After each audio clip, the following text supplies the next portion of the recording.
Hey everyone, I'm Army Gaming. Welcome back to my channel and welcome to a monster analysis on Tayni. This monster is the free-to-play monster available from the Legends Pass for the month of April 2020. So let's see how good this free-to-play monster is. This free-to-play mythic monster, I may add. Clivia had always ruled in the botanical gardens of the Light Kingdom, but after Warmaster showed up with his heavy attacks and his trait disabling skills, Clivia felt outshined and forgotten. He spent his days sulking. He didn't even want to be the strongest monster. He just wanted to rule the gardens, if only a bug stronger than Warmaster arrived in the gardens to overshadow him. Ooh, is this monster gonna have trait disable potentially? Then one day, a jewel flew out of the Light Castle. It looked like King Darren and Queen Luthien were fighting again, and it landed on the ground next to Clivia. A tiny bug was born from that jewel. As it materialized, it opened its eyes and said, "I'm Tayni, your faithful servant. What do you need from me?" When Clivia discovered Tayni's skills, he knew all he needed was a little bug on his side to rule the garden again. Time to go hiding again, Warmaster. Alright, so just based on the Monster Legends lore, I feel like this monster is going to be an attacker, so I guess we'll see if that's the case. This is my first time actually seeing this monster, seeing whether this monster is good or not.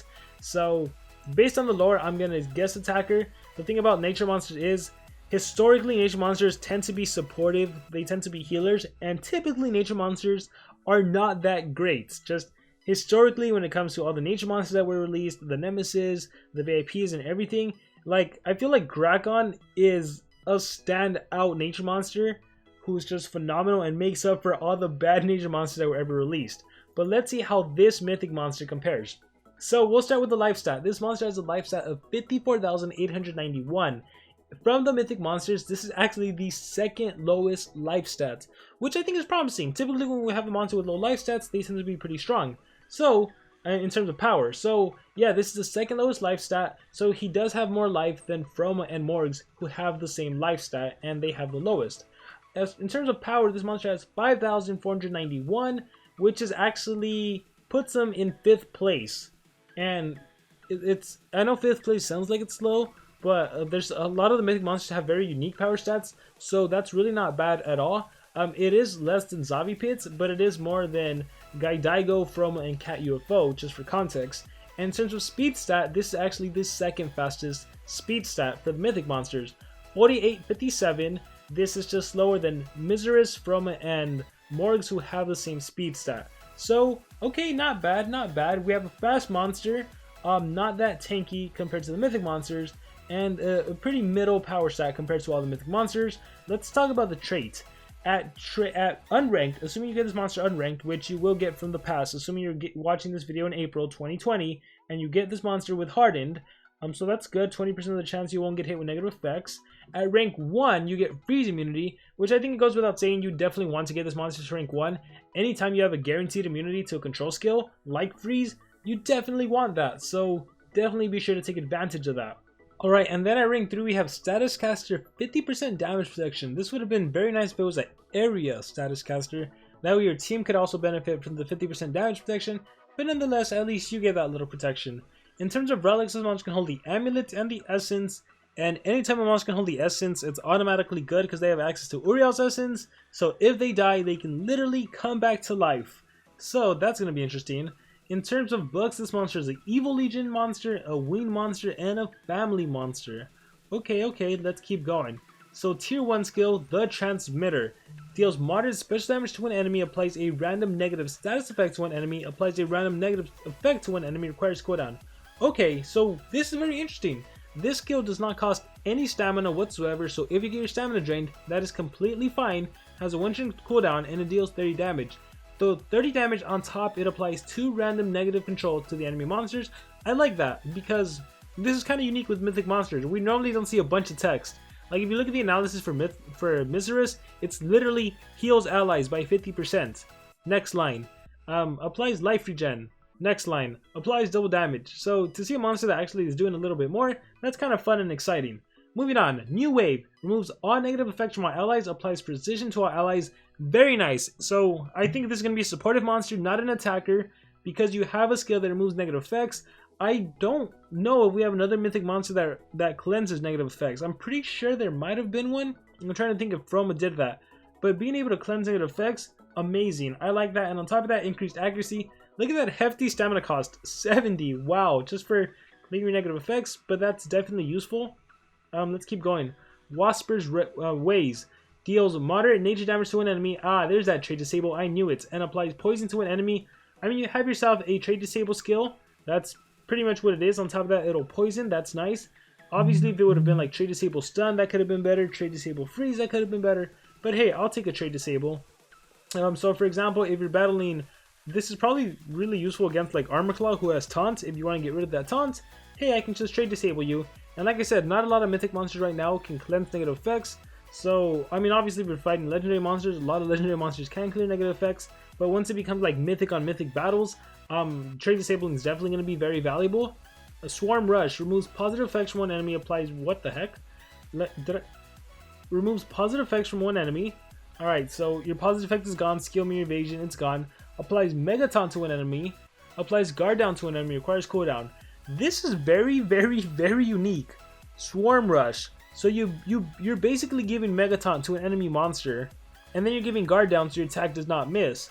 So the one thing I like about this skill, I've always wanted a legendary monster to do this, so it's cool that we finally have a mythic monster to do this. So let's say you have an attacker going next in the turn order.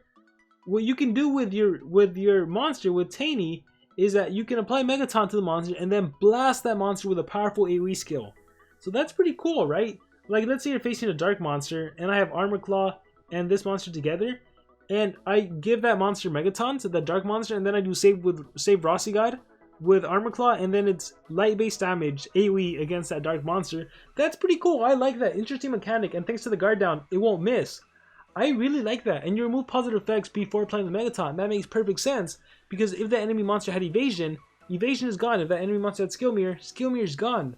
So that's super useful. So even like if you're battling an Elvira base that relies on Elvira's basic evasion, yeah, you can steal Megatons and obliterate a monster. I like this. This is an interesting mechanic. Swarm Rush. Interesting. Very interesting. Let's keep going. Sweet Juice. Deals moderate nature damage to enemies, applies poison to enemies, applies daze to enemies. So here's your AoE attack. 80 stamina cost. Yikes.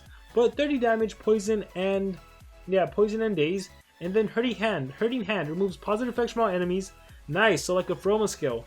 It deals low magic damage. Ooh, a nature monster with magic attacks applies positive effects block to all enemies. This will prevent positive effects. I like this. Okay, so overall, I gotta say, yes, this monster is supportive. But if I was to get this monster, honestly, if I could have him fully ranked up, I would probably give him like 2 strength and a speed. I would give him 2 speed and a strength, and I would just run him to do Hurting Hand right off the bat. See what legendary monsters I could eliminate right off the bat. That's probably how I would utilize this monster. I like the block positive effects. I like that a lot. So if they try to do something, they're not going to be able to. Yeah, this is pretty cool.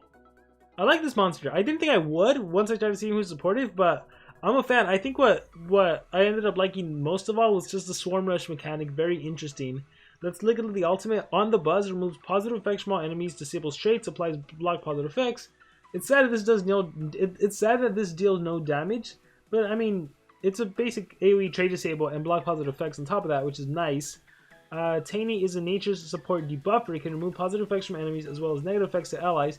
He can apply precision, disable traits, and apply random negative effects. In one of his skills, he can apply Guard Down and Megaton to one enemy, making it the target of all attacks. That's right. He has the evolving trait rank 0 hardened, becomes immune to freeze at rank 1, status caster protect himself from damage at the start of the battle. And by the way, this is the monster that if you purchase the Golden Legend Pass, you get that other armor. That's why there's 2 versions. One looks like the male version, one looks like the female version. The female has a green kind of stomach in the middle. But yeah, overall, I like the monster, but at the same time, I don't think it's anything too interesting or anything. Honestly, I feel like the first Mythic monster, which is weird, I feel like the first Mythic monster are actually better than some of these newer Mythic monsters we're seeing. I think Armor Claw, having the taunt mechanic and the Save Rossi God mechanic that you can keep using is awesome. Cat UFO being able to AoE stun, I think is awesome. Single stun and just that diverse skill set of thunder and water skills. Cyber Elf for a team race monster being super powerful, such a strong attacker. RML also with having status caster evasion and Mythic monster not being able to counter that. But overall, I do like the monster. I like the Megaton mechanic, but not overly impressed to where you are going to be absolutely utilizing this monster as much, I think. But it all ultimately depends on you. You're going to have Mythic Amber saved up, hopefully. So if anything, this monster can help you. If you haven't been doing the Mythic dungeons, maybe this monster can help you be like your third Mythic monster, and then you can finally start doing them. But anyhow, with that being said, that has been my analysis on this monster. Please let me know what you thought about it in the comments below. Thank you very much, and I will see you all next time.